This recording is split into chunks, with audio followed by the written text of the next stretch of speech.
Welcome to our digital library. Hello friends, MPMSU और NTA की highest update देने वाले चैनल पे आपका स्वागत है। आज की इस वीडियो में स्टूडेंट्स के लिए क्या बेनिफिशियल डाटा मिलने वाला है, मतलब उनको क्या जानकारियां मिलेगी स्टूडेंट्स को, और आज की इस वीडियो में स्टूडेंट्स के लिए क्या मतलब आगे को लेकर के वो क्या सोच सकते हैं स्टूडेंट्स की, क्या अब नर्सिंग करना चाहिए कि नहीं करना चाहिए, क्योंकि अब एक बहुत बड़ा एक विषय बन चुका है, एक सब्जेक्ट बन चुका है दिमाग में कि नर्सिंग 3 साल से एग्जाम नहीं हो पा रहा। पहली दिक्कत। दूसरी दिक्कत जो ये समझ में आ रही है कोर्ट की हेयरिंग देखने के बाद कि डेट पे डेट नर्सिंग वालों को मिल रही है। अब नर्सिंग के जो स्टूडेंट्स हैं, चाहे वो पैरामेडिकल के भी हो, पैरामेडिकल ऐसा कहीं भी नहीं कोर्ट ने कहा है कि एग्ज़ाम नहीं करा, एग्ज़ाम पे स्टे किसको लगना ये तय हुआ है। लेकिन क्योंकि ये पूरा विषय, ये जो विषय चल रहा है वो पूरा विषय किस पे है, कोर्ट के केस लगे हुए इंटरिम। तो जब तक कोर्ट नहीं बोलेगा, कोर्ट आदेश नहीं करेगा, तब तक एग्जाम्स कैसे होंगे, या डिलेड जो एग्जाम हो चुके हैं, जो डिलेड रिजल्ट पढ़े वो रिजल्ट कैसे देंगे, ये पूरी विषय है।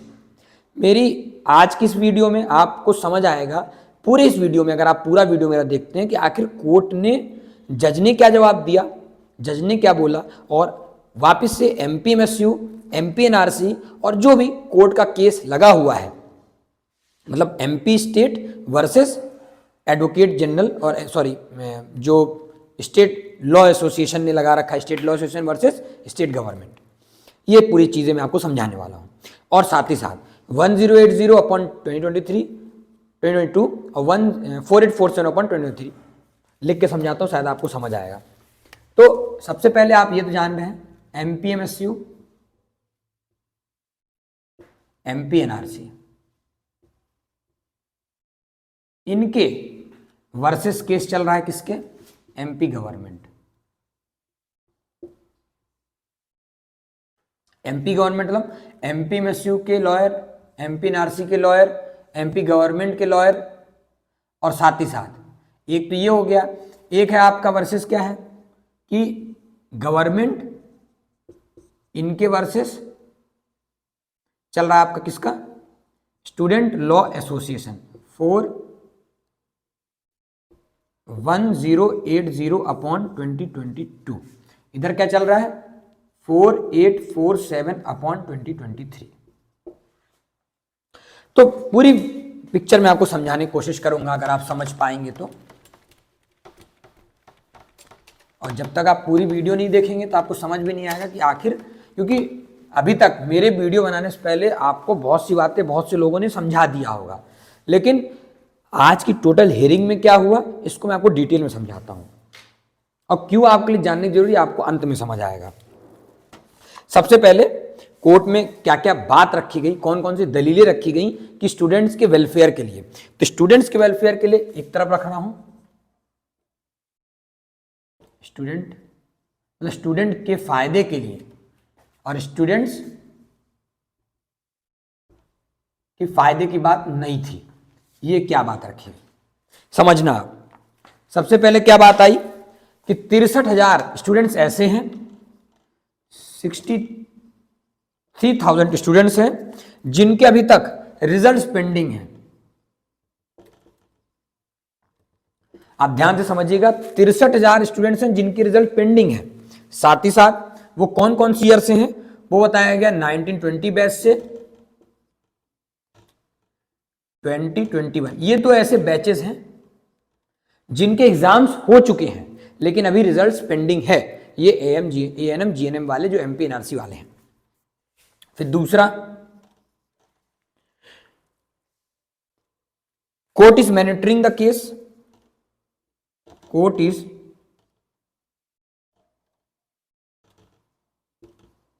मतलब कोर्ट मॉनिटर कर रहा है, तभी तो सीबीआई जांच लगी। और फिर तीसरा, सीबीआई शुड स्टे, मतलब सीबीआई ने अपनी पूरी जांच पूरी कर चुकी है, तो सीबीआई को अब जांच छोड़ देनी चाहिए, मतलब खत्म कर देनी चाहिए, और एक स्टेट लेवल कमेटी,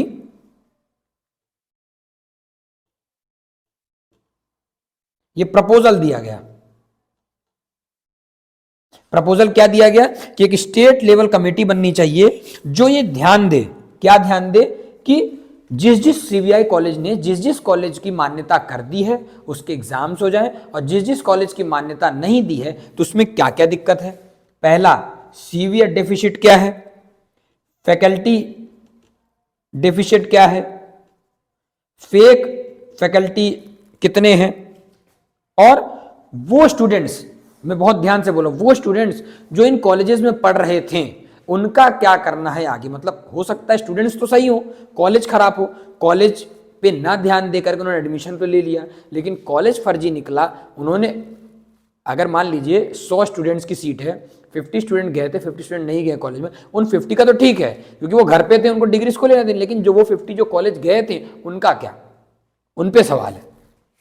तो वो स्टूडेंट क्या होगा जो नहीं गए थे, उनका भी क्या भविष्य है, ऐसा प्रपोजल किया गया। फिर लॉर्डशिप मतलब कोर्ट से ये भी आदेश मांगे गए कि examination state last examination and current year 31 Jain, जैसा कि पता आपको, तो एक 63,000 बच्चों का हो गया विषय। दूसरा, कोर्ट मॉनिटर कर ही रहा है लगातार केस को, इतने दिनों तक कर रहा है, उसके बाद भी कोई निर्णय नहीं निकल पा रहा, और स्टूडेंट काफी मतलब सुसाइडल मैसेजेस और काफी सीएम हेल्पलाइंस और मतलब अन्य जगह पे सांसद प्रतिनिधि, विधायक प्रतिनिधि, वो अपनी बातें रख ही रहे हैं स्टूडेंट्स। सीबीआई का लगभग 308 कॉलेजेस में उन्होंने अभी नई रिपोर्ट दिया, टोटल कितने 369 कॉलेजेस को वो देख रहे थे लगभग। फिर आता है कि अब आगे क्या होना है।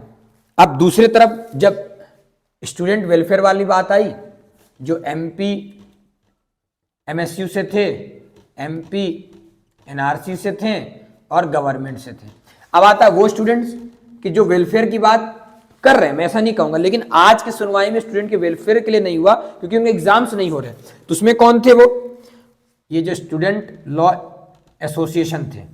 स्टूडेंट लॉ एसोसिएशन ने क्या कहा कि आप किस बिहाफ पे रिजल्ट मांग रहे हो, आप किस बिहाफ पे स्टूडेंट रिजल्ट मांग रहे हो, जब इन बच्चों का यही तय नहीं है कि एग्जाम लिए कहां गए, आप कैसे डिक्लेयर कर दोगे, कैसे डिक्लेयर कर दोगे रिजल्ट, कैसे एग्जाम कंडक्ट करा लोगे, क्योंकि अभी कुछ क्लियर ही नहीं है ना। अभी तो सिर्फ उनका कहना है कि अभी तो सीबीआई ने सिर्फ रिपोर्ट सबमिट किया है, अभी कोर्ट ने कोई आदेश थोड़ी दिया, पूरी जांच होगी कि इन 308 कॉलेजेस में, और इनका कहना अभी जांच भी पूरी नहीं हुई है, अभी पूर्णतः जांच पूरी नहीं हुई है।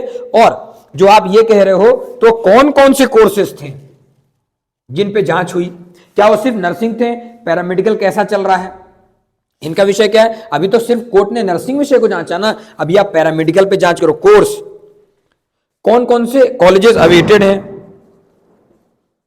कौन कौन से कॉलेज में इंस्पेक्शन हो चुका है, किस किस कॉलेज में इंस्पेक्शन नहीं हुआ, इन सबकी भी डिटेल उन्होंने बना के दी है। फिर आप सभी जानते हैं 0 ईयर का भी प्रावधान, जो बच्चों की दिक्कत में था कि 0 ईयर जो 2023-2024 यूनिवर्सिटी ने घोषित कर दिया था, लेकिन अभी ऐसे भी होशियार हैं कॉलेज वाले जिन्होंने 0 ईयर पे भी एडमिशन दे दिया। 0 ईयर पे भी जो 2023 तो 24 है उस पे भी एडमिशन कर लिया अपने कॉलेजों में, तो उनको मान्यता कैसे मिलेगी, तो क्योंकि मान्यता मिलनी ही नहीं थी, एफिलिएशन होना ही नहीं था, एनरोलमेंट कैसे कर लिया अपने बच्चों का, कैसे बच्चों से फीस ले लिया, तो ये अलग इस पे सुनवाई होगी, ऐसा कहा गया। मतलब allowed to take admission 23-24 0 year, MPMSU rightly declared, मतलब एमपीएमएसयू इस पे एक अलग ही विषय चलेगा एमपीएमएसयू का। अब आता है कि आज की हेयरिंग में केस नंबर 4847, जो मैंने ये बताया शुरुआत में ही, 4847/2023 और 1080/2022 दोनों केस अपने इंटरिम ऑर्डर पे हैं, दोनों केस अपने इंटरिम ऑर्डर पर हैं। सीबीआई रिपोर्ट को रीसील रिव्यू करके स्टेट कमेटी मॉनिटर करेगा, इसके बाद ही केस का अंतिम फैसला संभव है। मतलब एक नई कमेटी बनाई जाएगी, वो फैसला करेगी कि किस बच्चों के एग्जाम्स होंगे, किस बच्चों के एग्जाम्स नहीं होंगे, किन स्टूडेंट्स के एग्जाम होंगे, किन स्टूडेंट के एग्जाम नहीं होंगे, और जिनके नहीं होंगे उनको, उन पे भी जो स्टूडेंट्स का घाटा नहीं हो, उन स्टूडेंट्स को भी समस्या नहीं है, उस पर क्या लीगल एडवाइजरी आती है। बाकी रिजल्ट को लेकर के आज काउंसिल के एडवोकेट ने अपना पक्ष रखा है, स्टेट कमेटी रिव्यू के बाद रिजल्ट जारी कर दिया जाएगा, ऐसी अपडेट है। जब आप ऑर्डर देखते हैं, आप ऑर्डर भी देख सकते हैं। ऑर्डर में क्या आ रहा है, ये जितने सारे केसेस हैं लगभग 70 मोर देन 70 60 केसेस हैं, इसमें लिखा गया है law student association versus the state of Madhya Pradesh and others. Note before honourable Shri justice Vishal Mishra, list before appropriate bench at 215, registry to be reseal and CBI report for consideration. इसमें था कि 2:15 पे लिस्ट बिफोर अप्रोप्रिएट, 2:15 पे बेंच बैठेगी फिर से, और registry to seal CBI report for consideration, और फिर सीबीआई रिपोर्ट को जो सील थे उसको रीसील करके उनको देखा जाएगा क्या क्या कंसिडरेबल है, क्या क्या कंसिडरेबल नहीं है। फिर आपने एक रिपोर्ट और देखी होगी, एक आया है कि जो अब केस लिस्ट किया गया है 48/47, मतलब इस केसेस का, इसको लिस्ट करके क्या कर दिया गया है, अब कितना किया गया है 31 जनवरी 2024। अभी जो नेक्स्ट दिखाया उसके बाद एक और जो कंफर्मेशन दिया है वो अलग है। तो जैसे मान लो अपन देखते हैं, गूगल पे सर्च करो आप, मैंने मॉनिटरिंग बताई थी ना कि आपको सबसे पहले क्या देखना है, आप जाइए कोर्ट जजमेंटल, चलिए इसके मैं एक नेक्स्ट वीडियो बना दूंगा कोर्ट जजमेंटल ऑर्डर को लेकर के, उसमें आपको चीजें समझ आएंगी। तो इसी तरह की अपडेट पाने के लिए हमारे चैनल आवर डिजिटल लाइव को सब्सक्राइब करें, बेल आइकन को प्रेस करें, और हाँ, अगर आपको वीडियो में ये चीजें समझ आई होंगी स्टूडेंट्स के लिए कि कोर्ट ने क्या दलील दी है और आगे क्या होने वाला है, इसके लिए मैं नेक्स्ट वीडियो भी आपको रिलीज करने वाला हूँ। और ये सेपरेट 4847 और 1080 पे क्या अलग अलग बातें हैं कि सेम बातें, इसके लिए नेक्स्ट वीडियो आपको देखना पड़ेगा। धन्यवाद।